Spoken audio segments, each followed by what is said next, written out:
morning, everyone. Welcome to JDB's Morning Gap. Today is Thursday. June 11th, 2026. We've been talking about this show here today.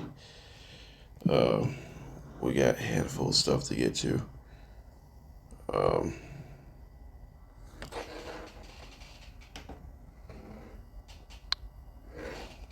so, I really want to talk about this game last night. It was a wild one last night.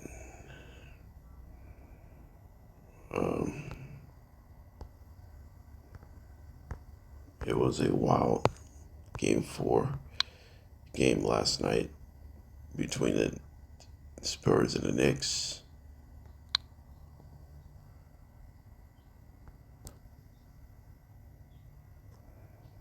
So I'm going to start recap it right now.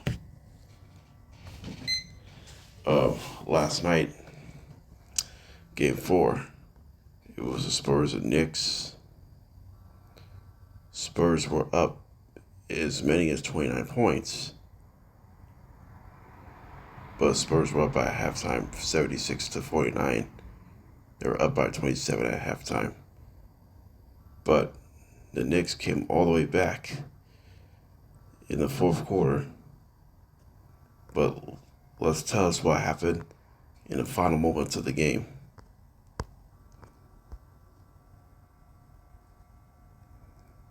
So Jalen Brunson, actually in thrills. So it was a 104-97. Spurs with the lead. And then Jose Alvarado makes a 3-point jump shot to make this a 4-point game. And after the Spurs miss, Knicks got the ball back. Jalen Brunson makes a critical 3-point jump shot to make this a 1-point Spurs lead. And then Josh Hart grabs the steal. Looked like Josh Hart's going to make a go-ahead layup. He misses a crucial layup. He thought Stephon Castle is going to get a chase down block. But Fox gets the rebound. And then OG Anunoby picks up a foul on Wembanyama. Wembanyama shoots 2. So here comes Wembanyama. Victor Wembanyama missed the first. And then Wembanyama misses both. Which means Karl-Anthony Towns gets the rebound. And then Jalen Brunson able to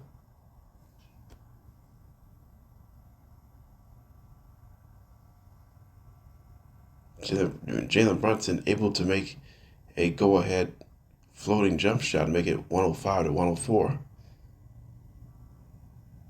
Knicks with the lead. In an ensuing Knicks possession, after the Spurs turned it over, Castle stepped out of bounds. The Knicks unable to get the shot off in time, so Knicks committed a shot clock violation. Then Spurs got the ball back. De'Aaron Fox missed a go-ahead 2-point shot, but Knicks never boxed out. Stephon Castle put-back layup was short, but foul was called on Josh Hart. So Castle shoots 2. Stephon Castle makes both to tie and take the lead. So Spurs regaining 106-105 lead. And then it gets interesting here.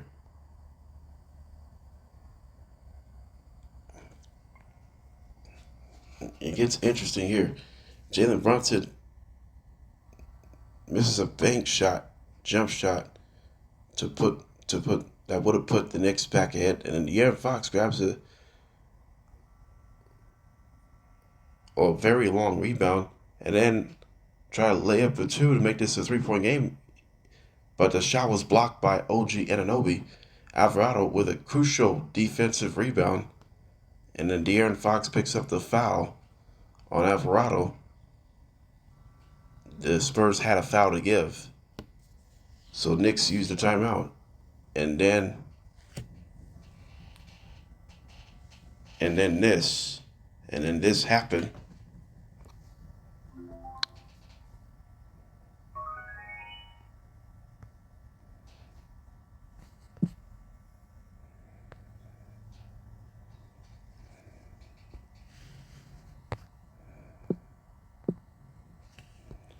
And then this happened here in the final moments.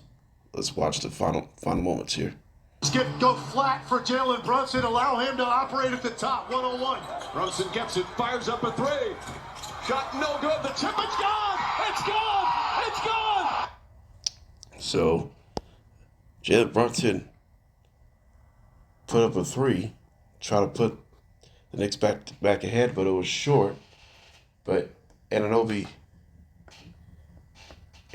put back layup was good to put the Knicks back ahead to regain the lead 107 to 106. And then Spurs used the final timeout. And then the Spurs looking to the Spurs inbound to Stephon Castle. Castle looking for a win, but the ball was deflected by Towns and Hart. Spurs never got the shot off in time when the buzzer sounded, as the New York Knicks completed the largest come-from-behind win in NBA Finals history. And the Knicks go up the series 3-1. So the biggest comeback in NBA Finals history goes to the New York Knicks. It was an incredible comeback. Knicks, this is the 5th comeback win in the playoffs, including 3 come-from-behind wins in this series. So let me ask, what the heck just happened? I got several things. What the heck just happened last night? How they came back from 29 points down. Jalen Brunson and OG Anunoby, they all came up huge. Jalen Brunson led the way with 36 points. OG Anunoby with 33. So Jalen Brunson shooting the ball better in his last couple of games in this series. So he's starting to get going. OG Anunoby has been the best player in this series. He's been efficient. So Jalen Brunson and OG Anunoby had combined 69 points. 69 combined points between Jalen Brunson and OG Anunoby. And they combined 10 made three-pointers between Brunson and Anunoby. And 22 combined made field goals. That's always a good sign. Karl Anthony Towns show up a little bit better. Despite the foul trouble last night, he actually came through some things. So Jose Alvarado showed up at the right time. He makes some huge plays offensively. So Brunson and Anunoby has combined 69 points out of the team's 107 points. Brunson and Anunoby took all the charge in the fourth quarter. And that's the reason why they sparked the comeback. This team just never quits. This Knicks team never quits at all. And they're on the verge of winning their first title in almost roughly 4 decades.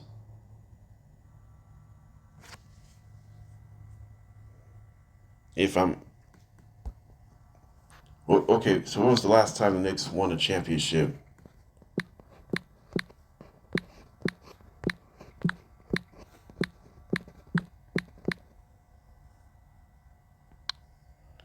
(1973). Last time they did was 1973. So 1973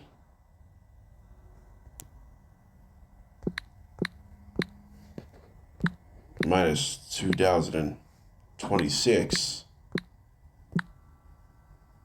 So they have not won a championship since. Yeah, the Knicks have not won a title for over 5 decades. It's been over 5 decades. It's been 53 years since they won a title. That's the last time they won a championship, 53 years ago. If Knicks could win either Saturday, next Tuesday, or next Friday, they could win in 5, they could win in 6, they could win in 7, barring if Spurs come back from 3-1 down.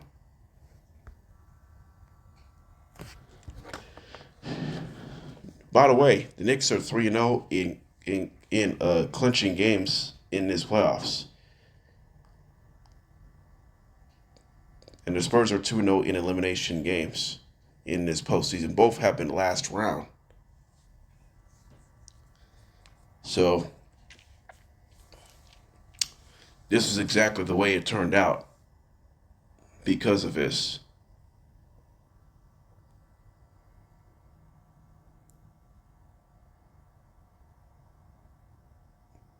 And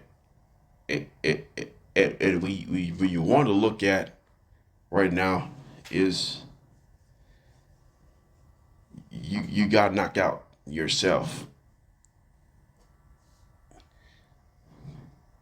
Knicks didn't look good through the first 3 quarters or so, through the first half.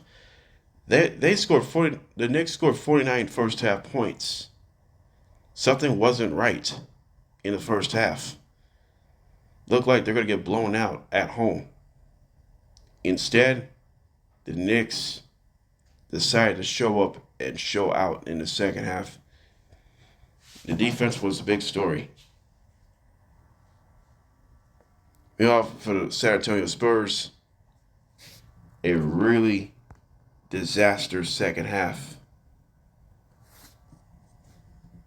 Just really, really, really disappointing second half of the San Antonio Spurs. Victor Wembanyama, once again, 24 points. He led the way.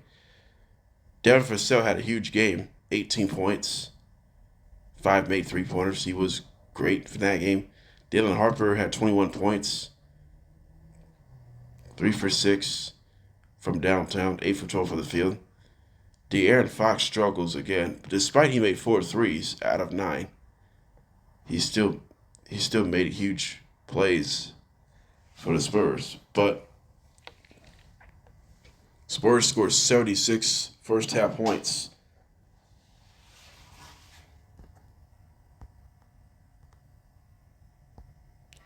And they made 14 first half threes out of those 17 total threes. So the Spurs 3-point shooting the entire game was pretty good, mostly in the first half. But the second half they struggled offensively.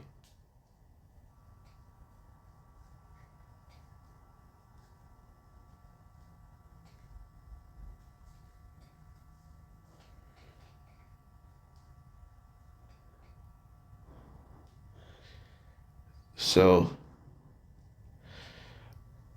give me a second.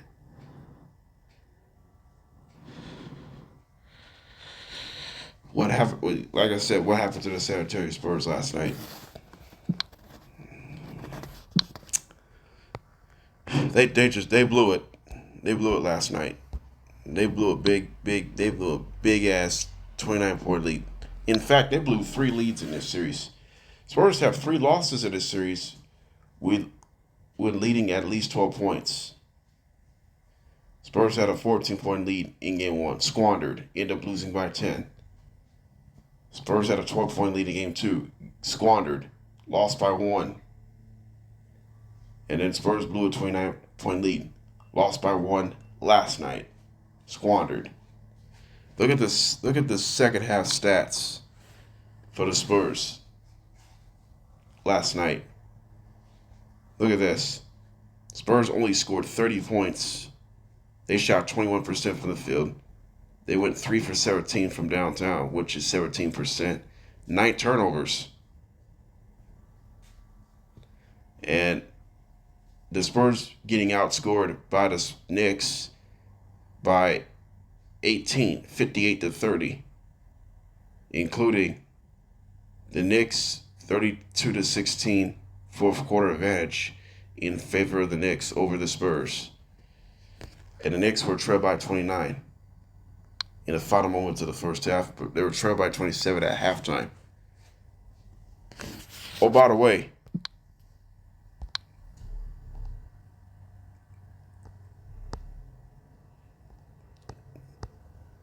when the Spurs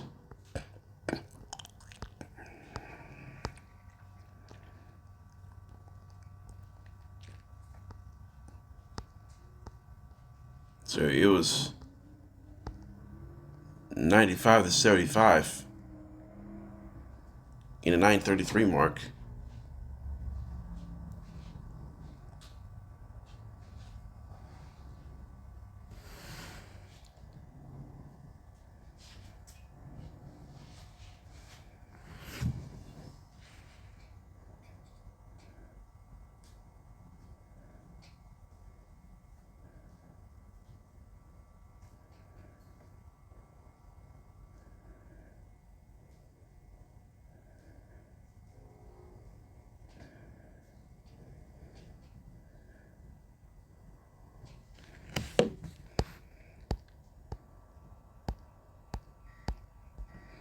Spurs closed out a 32-11 run in the final 9 minutes and 33 seconds. In the final 9:33, the Knicks closed out on a 32-11 run. 32-11 extended run in favor of the Knicks in the final 9 minutes and 33 seconds, including OG Anunoby's go-ahead put-back layup after Jalen Brunson missed a possible game-winning three-pointer, and then Anunoby got the offensive rebound and put it back. Layup to put him ahead in a game winner. And the Spurs never got the shot off when the buzzer sounded, when Castle was deflected by multiple Knicks players, Karl-Anthony Towns and Josh Hart. This is a choke job for the Spurs. Absolutely a choke job. This is frustrating to me because you had chances after chances after chances after opportunities after opportunities after opportunities after opportunities. They just could not come through in a big moment. Just a downright disappointment for the New York Knicks. You can't survive those games like that. You just can't. You cannot survive those games at all. But it's 100% deflating. We've seen several celebrities were at the game last night. Taylor Swift was at the game last night. Spike Lee was definitely at the game. Ben Stiller, a diehard Steelers fan. Sorry, diehard Knicks fan, excuse me. Ben Stiller is a longtime Knicks fan.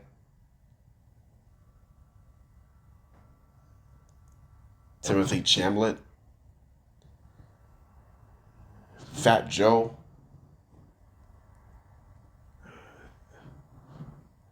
Stephen A. Smith reacted. He's a journalist and one of the first take hosts on ESPN. He reacted. Michael Wilbon from PTI. Pardon the interruption. And Ernie Johnson, Inside the NBA host, Ernie Johnson nailed it during a halftime. Knicks could be. So let's say if the Knicks come back and win it, this could be the largest come from behind win in NBA Finals history, and Ernie nailed it at halftime. It was during American Express halftime report on ESPN and ABC. The Inside the NBA host, Ernie Johnson Jr., he really nailed it. Because if, let's say, Ernie Johnson said, if the Knicks come back and win it, this could be the largest come from behind victory in NBA Finals history. And he nailed it all in this one. But there's no way you could survive that in that situation. So Game 5 is back in San Antonio on Saturday night. Knicks had a chance to close out on Saturday night. The Spurs desperate to keep their season alive. Only one team in NBA history has came back from 3-1 down. That was 10 years ago. The Cavaliers. Oh, before I catch this, Victor Wembanyama picked up his third flagrant foul last night. Victor Wembanyama hit Karl Anthony Towns in the elbow in the third quarter. He fouled him. They reviewed it. Then Victor Wembanyama picked up a flagrant foul. So Victor Wembanyama should have had a favorite foul in Game 3 on Jalen Brunson. That would have picked up his third, and that would have picked up his fourth anyway. He would have been suspended in the next game. But upon review, there was no evidence for Wembanyama upgraded to favorite penalty one in Game 3 against Wembanyama when he physically put his hands on Jalen Brunson. But last night, it was a little bit different story. Wembanyama picked up his third flagrant foul in this postseason. So Victor is one flagrant foul point away from automatically 1 game suspension and a fine. He's already fined several times in his playoffs. So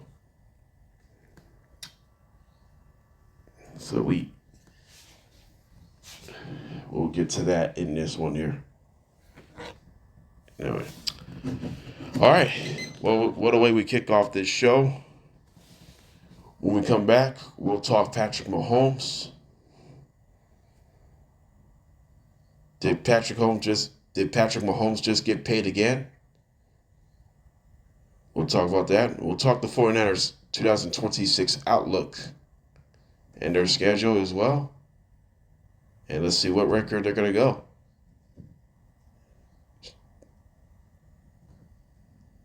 And also coming up on JDB's morning cap, we're gonna update the NBA draft. So we're gonna do all this.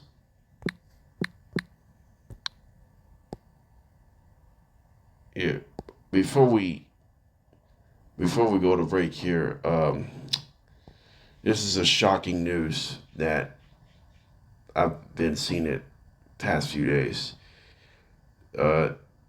Karmelo Anthony, it starts with a K. It's Krmelo. Karmelo Anthony is a 19-year-old Texas African-American man. He is placing on 35 years in prison. The guy who murdered Austin Metcalf in a stabbing in a track meet from last year.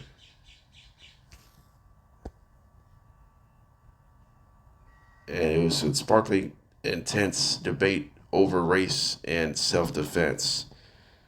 So it was a really devastating day in America.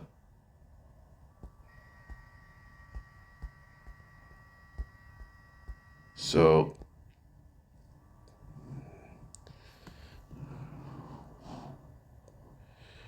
thoughts and prayers to go from him. I hope we bring Anthony back from prison as soon as possible. But 35 years is a long time. So Karmelo is 19 years old. So Karmelo Anthony could release in prison so he could release it from prison at age of 54. So Karmelo Anthony, he could release from prison by age of 54. So he will be 54 years old when he gets released from state's prison. So hopefully Karmelo Anthony comes back soon enough.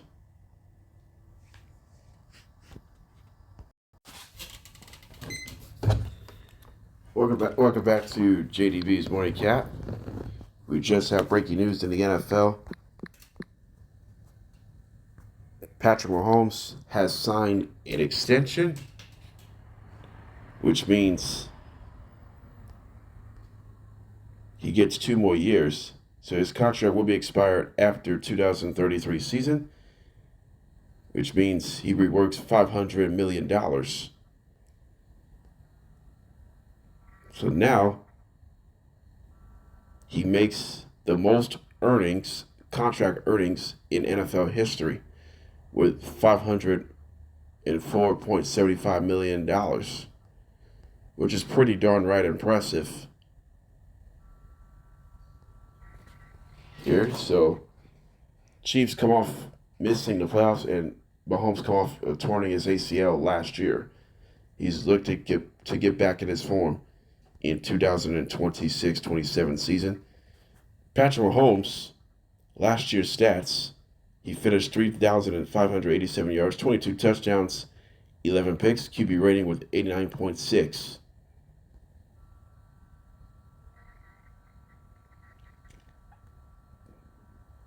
So far, Patrick Mahomes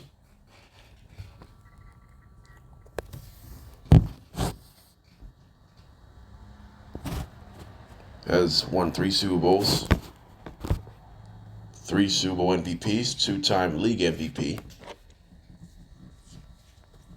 He won in 18 and 19, and he won in 22 and 23 season. So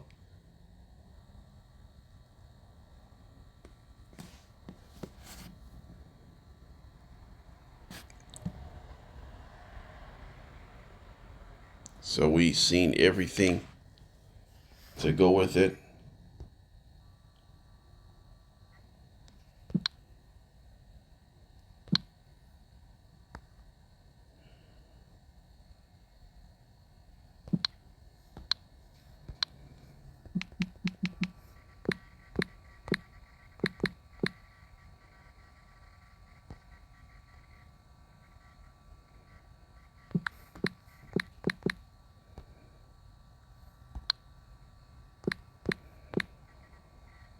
Yeah, so Patrick Mahomes has 313 career passing touchdowns in the regular season and postseason, 267 in the regular season, 46 in the playoffs. So that is the most by any quarterback in NFL history. And he's won at least 3 Super Bowls, and he's won at least 2 league MVPs, and he's won at least 3 Super Bowl MVPs. None other player in the history has done it, has accomplished that feat in the NFL. I mean, Patrick's contract extension is so special. It's just because of that. It's just because because Patrick has done everything for this team and everything for this community. But there's a lot of ways you can get credit for. Is stand up and believe in yourself. If that's going to be the case. This is unbelievable because we've been talking about everything. Everything has gone their way. because of that, maybe you didn't believe me this much. Maybe you didn't believe you a whole lot. But I tell you what, you did everything you could to win this championship, to win a Super Bowl. It is to collect themselves and, and have a great standing.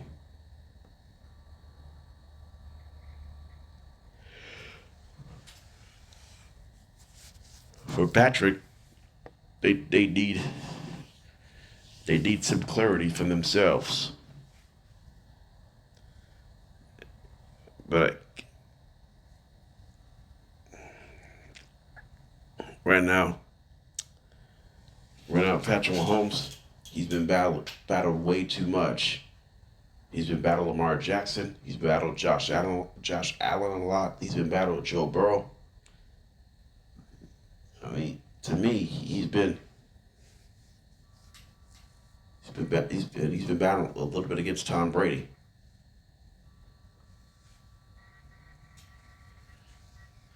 And now this year, he's got to face some tough. He's faced Brock Purdy a couple of times.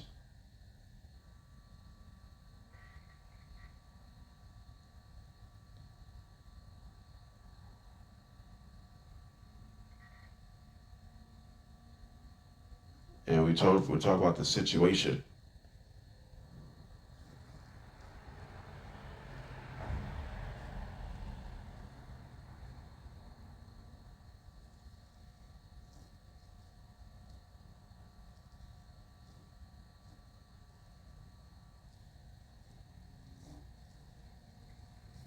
And there's nothing else you can really worry about it.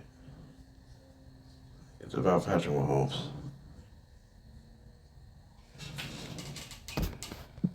And you're willing to take your chance right now, you might as well take it. You might as well take your chance.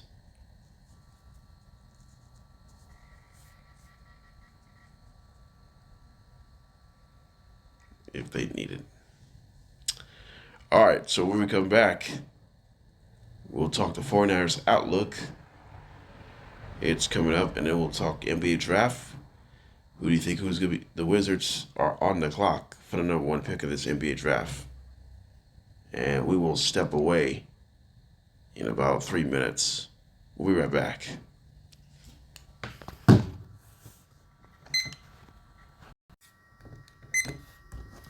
Welcome back to JDB's Morning Cap. Here, let's take a look at some LB final scores from June 10th. So here we go.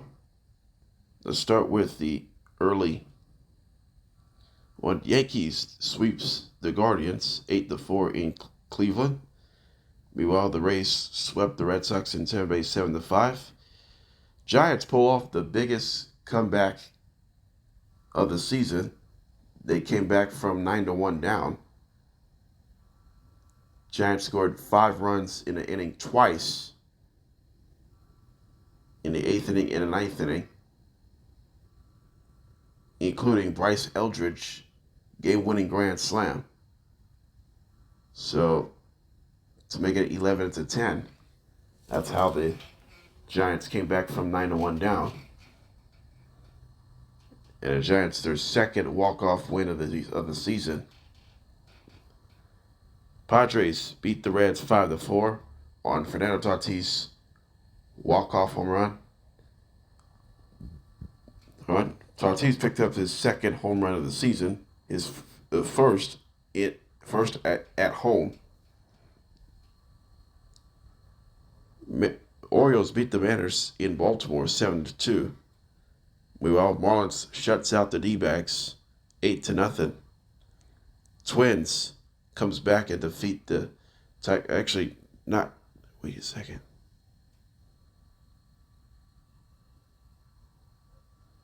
Actually, Twins bounce back and defeats the Tigers 6-4 in Detroit.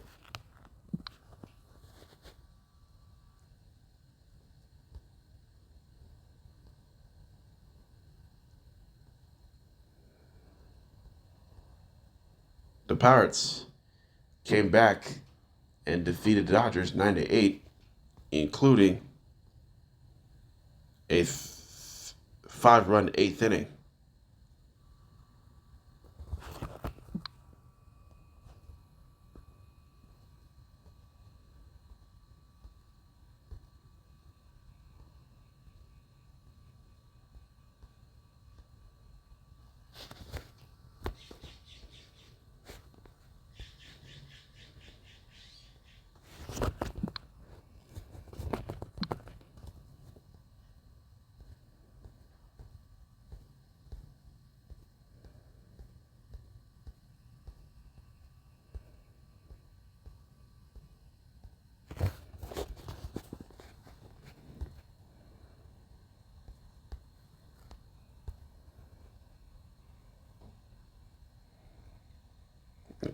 Including Tyler Callahan with a go-ahead 3-run home run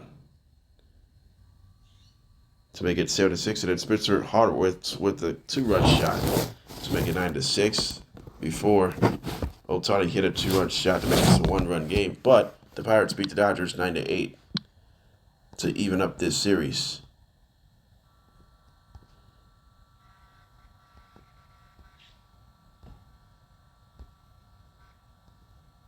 Meanwhile, the Phillies beat the Blue Jays 7-4. The Phillies hit 3 home runs last night.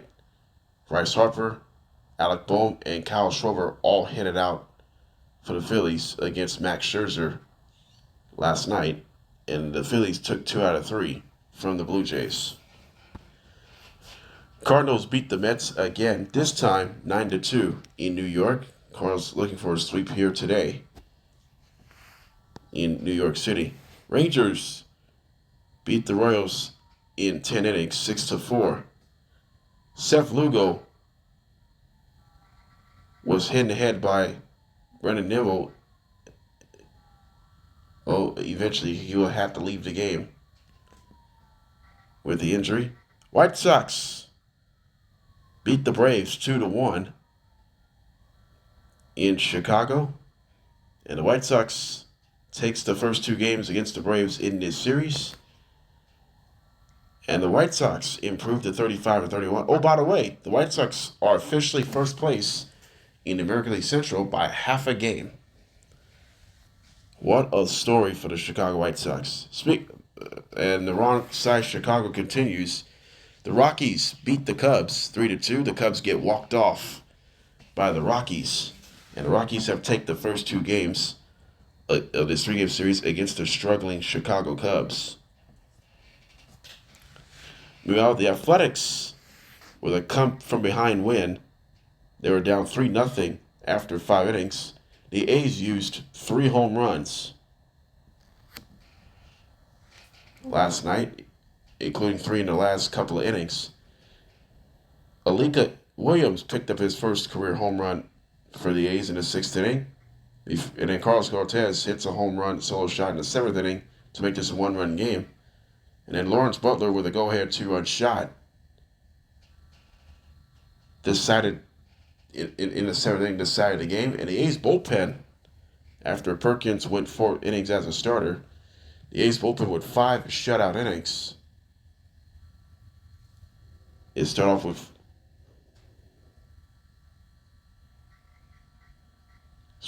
Luis Medina, Jose Suarez, Scott Barlow, and Hogan Harris, and now Elvis Alvarado.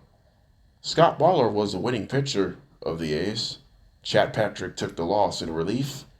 And Elvis Alvarado, his first Major League save, including 2 strikeouts. So the A's hit 15 home runs in 3 games. That ties the record. And then finally, Angels beat the Astros in 10 innings in a walk-off fashion, 3-2 in Anaheim. And Anaheim takes the series from the Astros. That's your MLB final scores. All right, let's take a look at the 49ers outlook in 2026 as we develop. So what's this outlook look like? This is a veteran-heavy roster for the 49ers. Last year, 12-win team. Came up short in the NFC divisional round to the San Francisco 49ers. To the Seattle Seahawks, excuse me. So, 49ers had some decent additions.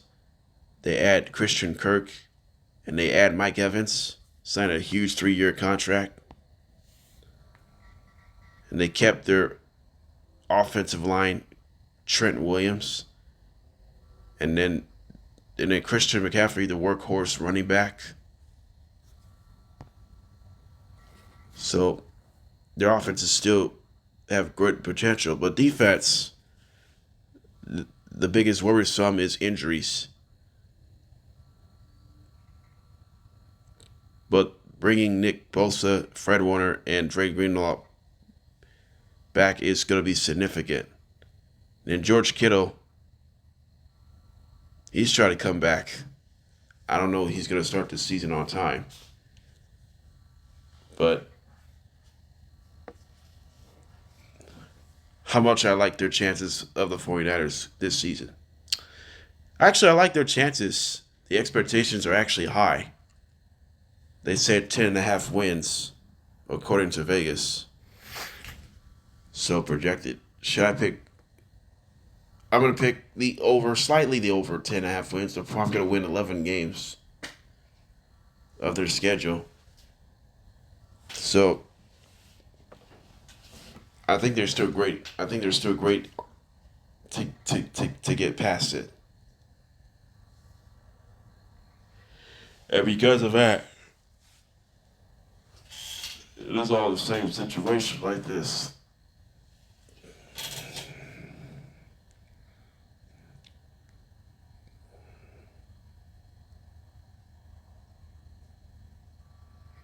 So, the biggest strengths ahead of the regular season.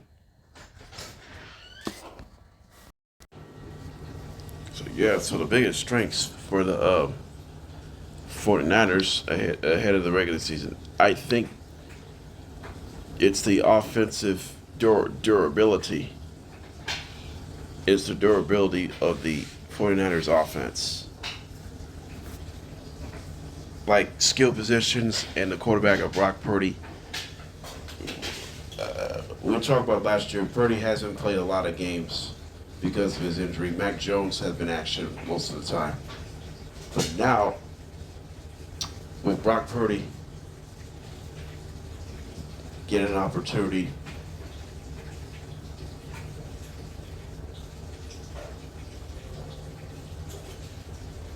to make it happen,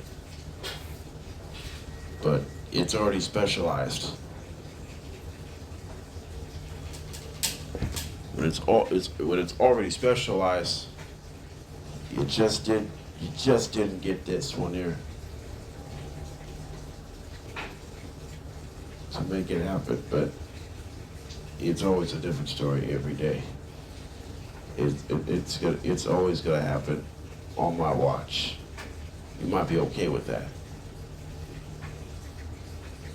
but it's a really different story here today. There's something else you want to learn? You already made your own difference.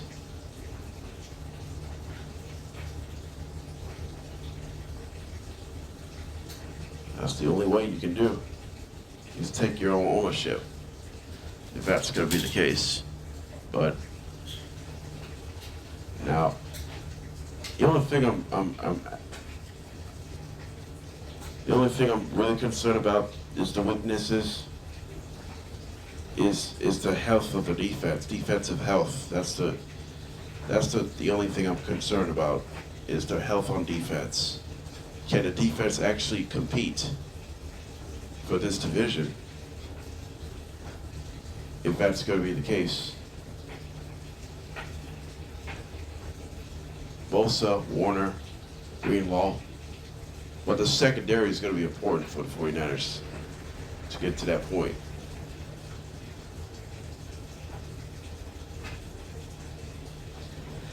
So, we'll go here.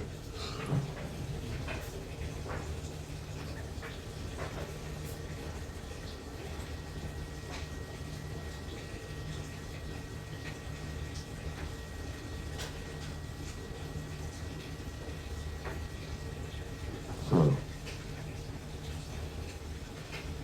this has got to change. All right, let's take a look at the 49ers schedule in 2026. Since I'm picking over 10, slightly over 10 wins. Niners will kick off this season at the Rams in Melbourne, Australia. They'll lose in week 1 against the Rams. Week 2, 49ers are home for they're going to be home the next 3 games. They're home for the Dolphins in week 2. That's a win. Week 3, they're home for the Cardinals. That's a win. Week 4, they're home for the Broncos. That's a win. So they're 3-1. They're going to go 3-1. Then week 5 at Seattle, they'll lose that one to make it 3-2. Week 6 against the Commanders at home. That's a win. Week 7 at Atlanta.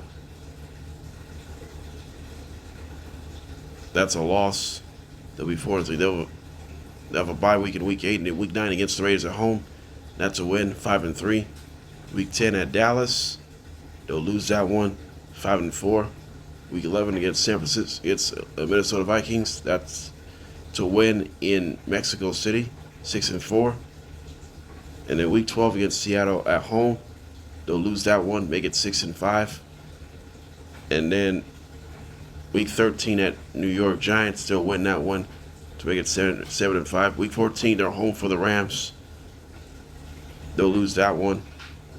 Then week 15 at the Chargers, they'll win in Los Angeles.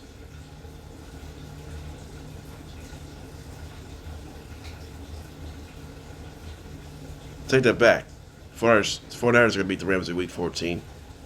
They'll beat the Chargers in week 15. They'll lose to the Chiefs in week 16 on the road. And they'll beat the Eagles at home in week 17, and they'll beat the Cardinals on the road in week 18. So the Niners will go 11-6. Let me redo this schedule. They'll lose to the Rams on the road in Melbourne, Australia.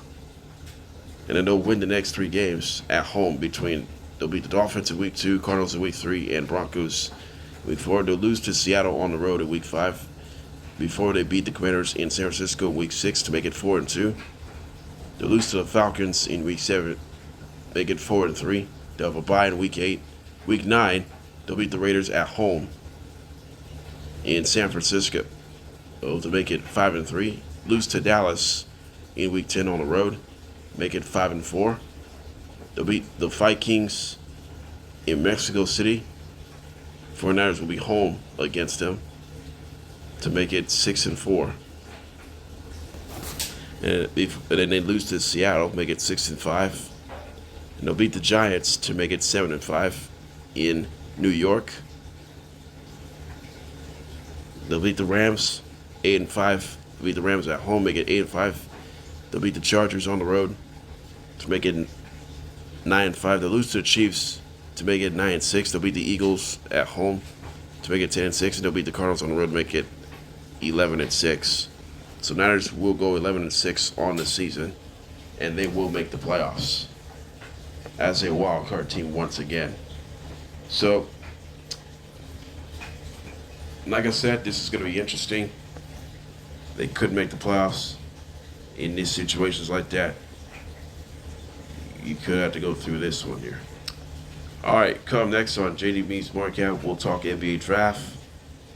The Wizards are on the clock for the number 1 pick of this NBA draft. With NBA draft is 2 weeks away. Less than 2 weeks away. We'll be right back.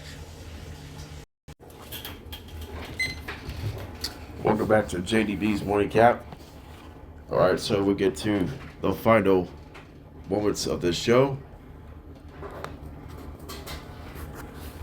Over here. All right, so now The NBA draft first round will be on June 23rd on ESPN and ABC.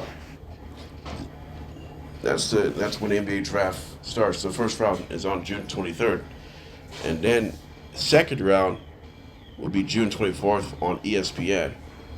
So the Wizards are on the clock for the number 1 overall pick of the 2026 NBA draft. So the question is, who the Wizards should get the number 1 pick of this NBA draft?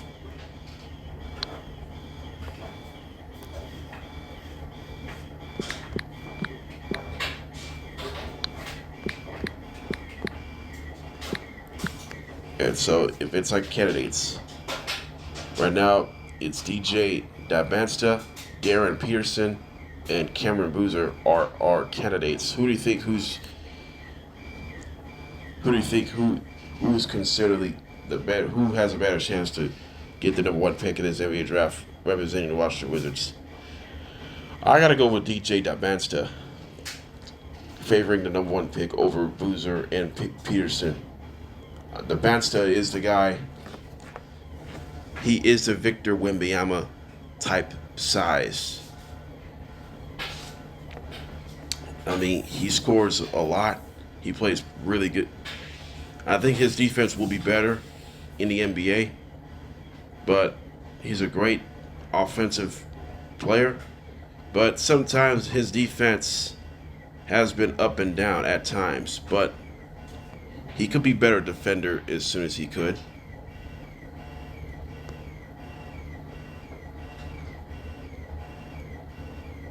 But it's going to take a lot of time to get that going. Because of that, it's really Darren Peterson. He's a great shot maker and a scorer. He makes shot creation, and he has a solid decision making. So I wouldn't pick it. I wouldn't pick it a number 1 pick. I think he's a top 3 category, or maybe top 6. But that's going to be the case right now. And then Cameron Boozer, the son of Carlos Boozer, I think he could be the number 2 pick of this NBA draft. But he's an all-around player. He's a versatile athlete, but his 3-point shooting may be unproductive at times, but he's got full potential, if that's the case. And then Caleb Wilson from North Carolina. He is a tremendous defensive player. He is a tremendous physical player, and offensively he scores a lot in the paint. So right now I'm going to pick DJ Dybansta as the number 1 pick of this NBA draft over these three men: Peterson, Wilson, and Boozer. I think Dybansta has a chance to get to that mark, if that's going to be the case. All right, let's close out on JDB's morning cap. What's coming up tomorrow on June 12th? Tomorrow, I will talk about the Cowboys 2026 outlook. And I'm going to look at that schedule. Actually,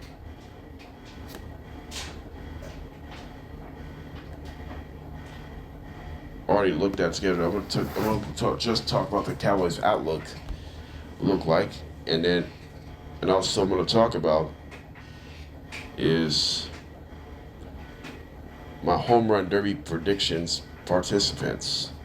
I'm going to pick 8 contestants for the 2026 home run derby, including the Phillies player, and also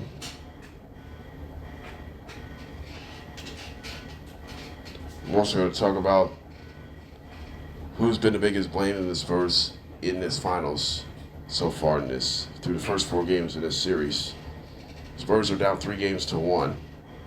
and try to come back from 3-1 down. So it's going to be difficult to do that. And then I'll preview Game 5 for the Saturday's game tomorrow.